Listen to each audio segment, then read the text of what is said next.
Yellammadevi versus Prasad DSP music గురించి మనకు already తెలుసు. తెలుసుకోవాల్సిందల్లా హీరోగా మనల్ని ఎలా మెప్పిస్తాడని. ఇంతకీ ఎల్లమ్మ ఎంతవరకు వచ్చింది, అసలు కథేంటి? Have a look.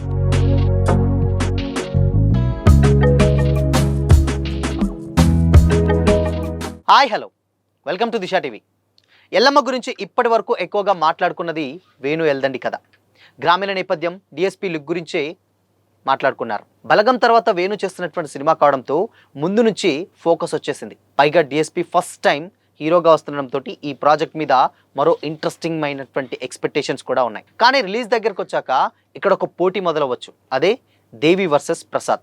డిఎస్పికి సినిమా మ్యూజిక్లో మొదటి అడుగు దేవితోనే పడింది. 1999లో వచ్చినటువంటి ఆ సినిమాతోనే ఆయన ఫిల్మ్ కంపోజర్గా పరిచయం అయ్యాడు. అప్పటి నుంచి దేవిశ్రీ ప్రసాద్ అనేటువంటి పేరు సంగీతంతోనే మారిమోగిపోయింది. ఇప్పుడు ఎల్లమ్మలో మాత్రం మొదటిసారి డిఎస్పి హీరోగా ముందుకొస్తున్నాడు. అయితే మ్యూజిక్ విషయంలో డిఎస్పికి కొత్తగా నిరూపించుకోవాల్సినటువంటి పని పెద్దగా లేదు. కానీ తనే హీరోగా చేస్తున్నటువంటి సినిమా కాబట్టి పాటలు, నేపథ్య సంగీతం దగ్గర ఇంకాస్త ఎక్కువగా కష్టపడేటువంటి అవకాశం అయితే డెఫినెట్గా ఉండొచ్చు. పైగా ఎల్లమ్మ గ్రామీణ నేపథ్యం కథ, జాతరలు, ఫోక్ టచ్, పరిచయమైనటువంటి కళాకారుడి పాత్ర, ఇవన్నీ డిఎస్పికి మ్యూజిక్ పరంగా మంచి స్పేస్ అయితే ఇస్తాయి. అసలు ఛాలెంజింగ్ మాత్రం యాక్టింగ్ దగ్గరే. ఎన్నో సినిమాలకు మ్యూజిక్ చేస్తూ వస్తున్నటువంటి డిఎస్పి సెట్లో ఉన్నటువంటి అనుభవం ఒకటి, కెమెరా ముందుకొచ్చి పూర్తి సినిమా మోయడం మరొకటి. డైలాగ్ చెప్పడం, ఎమోషన్ చూపించడంలో, క్యారెక్టర్లో సహజంగా కనిపించడం, ఇవన్నీ మొదటిసారి ఎక్స్పెక్టేషన్స్కు తగ్గట్లుగా చేయడం చిన్న విషయం కాదు. పైగా పర్షి క్యారెక్టర్ రెగ్యులర్ కమర్షియల్ హీరోగా కనిపించడం లేదు. వేణు ఎల్దండికి ఇక్కడ పెద్ద పని అదే. బలగంలో యాక్టర్స్ నుంచి సహజమైనటువంటి యాక్టింగ్ తీసుకున్నాడు. ఇప్పుడు డిఎస్పీలో ఉన్నటువంటి హీరోను కూడా అలానే బయటకు తీస్తే ఎల్లమ్మ తర్వాత లెక్క డెఫినెట్గా మారచ్చు. మ్యూజిక్ కోసం డిఎస్పి పేరు చూసేవాళ్ళు యాక్టర్గా కూడా అతన్ని అంగీకరిస్తారన్నది ఈ సినిమాతో అయితే తెలిసిపోతుంది.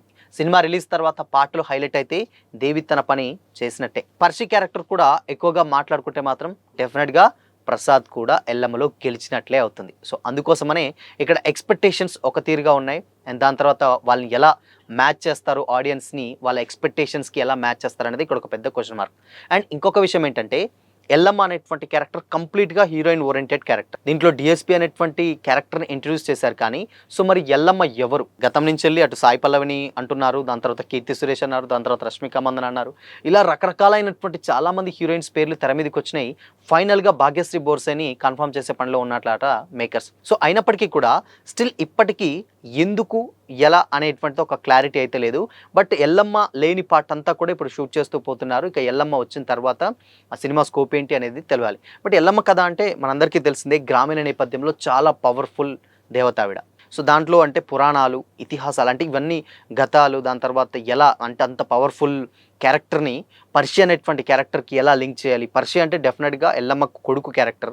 సో ఇక్కడ దాన్ని ఎలా అంటే క్యారెక్టర్ నేమే పర్షియా, లేకపోతే ఇంకేదన్నా డివోషనల్ టచ్ ఇస్తారా, లేదంటే ఇంకేదన్నా చేస్తారా తెలియదు. కానీ బట్ ఓవరాల్గా మాత్రం ఇక్కడ ఉన్న ఒక చిన్న లాజిక్ మాత్రం మనం డెఫినెట్గా మిస్ అవుతున్నాం. ఎందుకంటే ఎల్లమ్మ అనేటువంటిది ఒక లేడీ ఓరియంటెడ్ క్యారెక్టర్, ఇక్కడ పర్షి అనేది తన కొడుకు క్యారెక్టర్. సో మరి ఇక్కడ హీరోయిన్ లేకపోతే ఎల్లమ్మ ఆవహించి అట్లా అలాంటి ఒక డివోషనల్ టచ్ ఇస్తారా, లేదంటే కంప్లీట్గా దేవతల మీద వెళ్తారా, లేదంటే ఉన్నటువంటి గ్రామీణ నేపథ్యంలో చాలా చాలా సెంటిమెంట్లు, కట్టుబాట్లు, ఇవి రకరకాలైనటువంటి ఉంటాయి.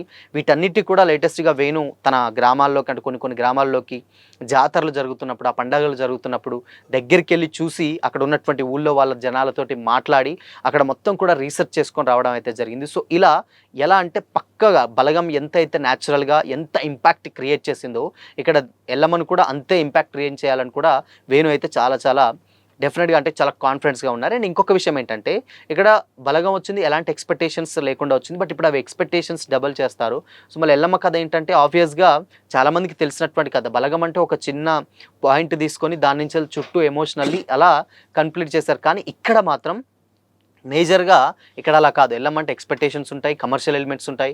దాని తర్వాత ఇప్పుడు ఉన్నటువంటి సిచ్యువేషన్స్లో ఇప్పుడు ప్రజెంట్ జనరేషన్లో ఎలా అంటే ఇప్పుడు మన 2026 జనరేషన్లో ఉన్నాం, దాన్ని గ్రామీణ నేపథ్యంకి ఇప్పుడు ఉన్నటువంటి ఆడియన్స్ ఎలా కనెక్ట్ అవుతారు, ఇలా చాలా రకరకాలైనటువంటి టాస్క్లు అయితే డెఫినెట్గా వేణు ఎల్దండి ముందైతున్నాయి. బట్ దీన్ని ఎలా ఓవర్కమ్ చేస్తాడు అనేది ఇక్కడ ఒక టాస్క్ అనమాట. సో ఆల్రెడీ దేవి మ్యూజిక్ విషయంలో గెలిచాడు, ఇక ప్రసాద్గా ఎల్లమ్మలో మాత్రం గెలవాలి. సో ఇది ఎలా బ్యాలెన్స్ చేస్తారు ఏంటనే తెలియాలంటే మాత్రం ఇంకొద్ది రోజులు అయితే మనం వెయిట్ చేయాల్సింది. సో మరి ఎల్లమ్మగా ఎవరైతే బాగుంటుందని మీరు అనుకుంటున్నారు, మీ ఒపీనియన్ని కామెంట్ చేయండి.